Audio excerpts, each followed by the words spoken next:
Oke, saya lanjutkan ya.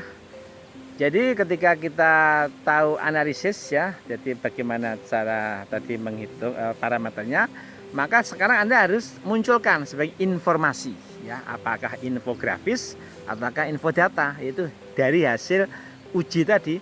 Ya, apa ketika Anda uji satu terhadap jumlah baling-balingnya misalnya. Jumlah baling-baling satu tadi kan berapa? Anda cek ya.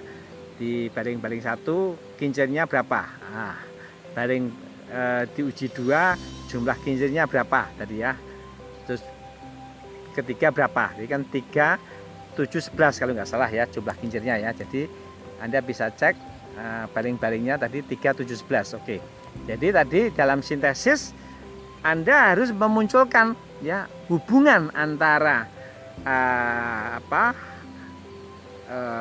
misalnya ketinggian air dan powernya ya.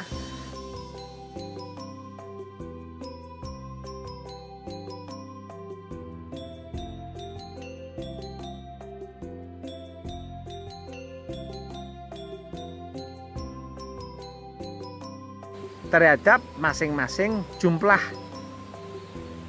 kincir ya. Kalau kincirnya jumlahnya baling-balingnya jumlahnya 3, maka hubungan tadi bisa Anda tunjukkan bagaimana. Hanya hubungan H misalnya terhadap powernya. Terus hubungan tadi bisa Anda lihat ya berbagai macam variasi H-nya. Ketika hanya Anda ubah, maka powernya juga berubah. Maka akan membentuk satu grafis. Maka ini namanya infografis. Nah, itulah yang ada di dalam sintesis. Jadi sintesis adalah menunjukkan bagaimana Anda bisa memperlihatkan suatu hubungan yang empiris tadi ya, berdasar pengamatan tentunya ya, tidak diawur ya. Tentunya juga Anda uji, di uji 1, di uji 2, di uji 3, artinya hubungan H. Hubungan H dan power tadi bisa Anda ujikan pada baling-baling 1 di dalam uji 1, baling-baling kedua atau uji 2, di mana jumlah baling-balingnya ada 7 yang uji 2. Yang uji 3 baling-balingnya ada 11. Nah, itu tentunya akan membuat satu karakter sendiri, yaitu di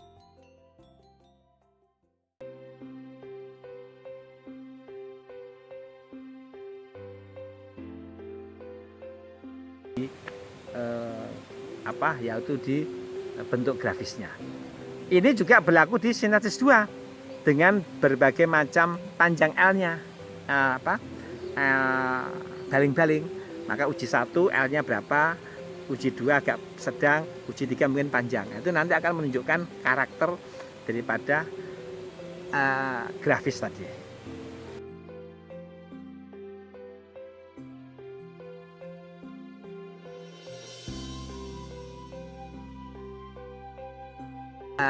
Grafis tadi. Uji 3 sintesis. Tadi sintesis 1 ya, sintesis 2 terhadap panjang, baik-baik. Sintesis 3 terhadap puli juga sama. Anda uji pulinya, uji 1, uji 2, uji 3. Uji 1 pulinya kecil mungkin ya, berapa? 5 cm ya.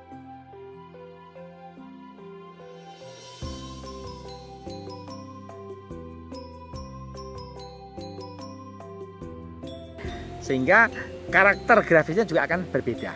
Nah, itu dalam sintesis. Sehingga Anda bisa pahami sekarang bahwa sintesis adalah apa? Cara metode untuk melihat hubungan antara variabel dengan formula yang meliputi beberapa parameter tadi. Nah, disitulah maka Anda mensintesakan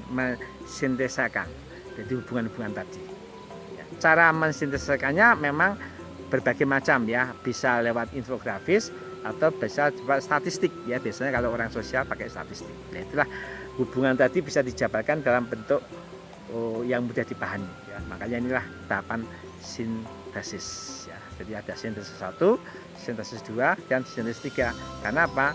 Di sintesis 1 berarti kita mensintesiskan hubungan berbagai macam jumlah bit. Di sintesis 3 kita memformulasikan hubungan antara berbagai macam panjang bit. Yang sintesis 3 kita mensintesiskan hubungan antara diameter puli ya. Oke.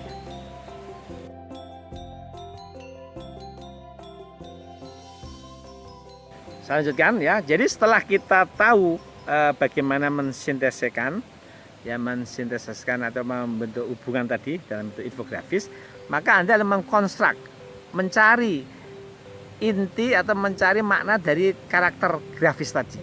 Ya, disimbolkan ya karakternya. Oh, ternyata kalau sintesis 1 misalnya semakin blade-nya semakin panjang, jumlah baling-balingnya, maka semakin tidak efektif.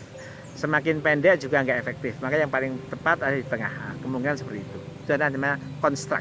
Jadi konstruk ada cara melihat karakter daripada sintesis tadi. Contohnya ya mungkin seperti itu. Misalnya di konstruk 1 ya terkait dengan jumlah bit, maka bisa disimpulkan semakin banyak blade-nya maka powernya justru semakin kecil. Nah, itulah hubungan di dalam sintesis 1.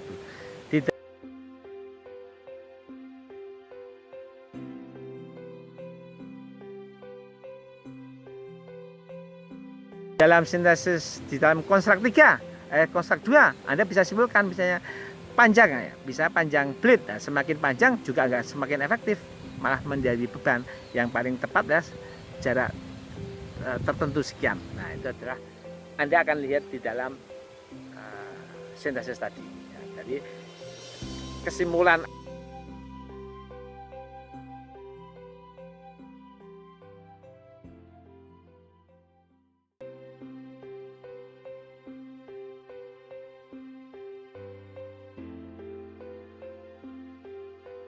atau intisari atau cara membaca sintesis tadi Anda tuangkan dalam konstruk namanya ya. Jadi konstruk itu adalah menginterpretasikan bentuk kurva atau pola grafik pada setiap uji. Jadi setiap uji pola grafik tadi bisa Anda baca dalam